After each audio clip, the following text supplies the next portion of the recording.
حضرت جابر رضی اللہ عنہ سے روایت ہے، انہوں نے کہا رسول اللہ صلی اللہ علیہ وسلم نے فرمایا، جب تم میں سے کوئی اپنی مسجد میں نماز باجماعت ادا کر لے تو اپنی نماز میں سے اپنے گھر کے لیے بھی کچھ حصہ رکھے، کیونکہ اللہ اس کے گھر میں اس کے نماز پڑھنے کی وجہ سے خیر و بلائی رکھے گا۔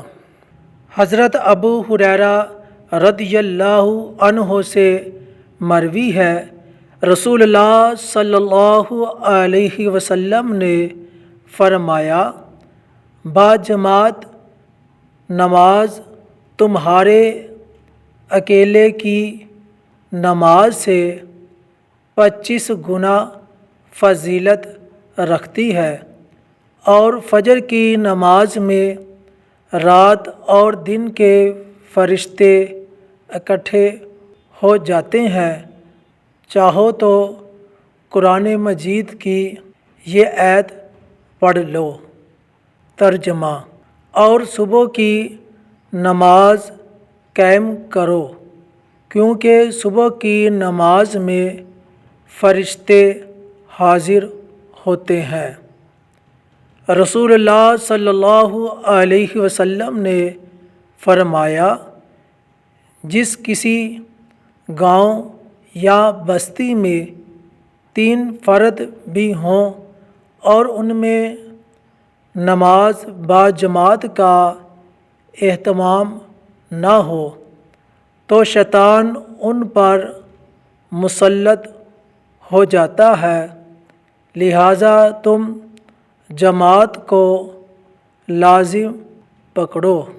بھیڑیا ہمیشہ دور رہنے والی اکیلی بکری ہی کو کھاتا ہے۔ جناب زائدہ بیان کرتے ہیں کہ صاحب نے کہا کہ جماعت سے مراد باجماعت نماز ہے۔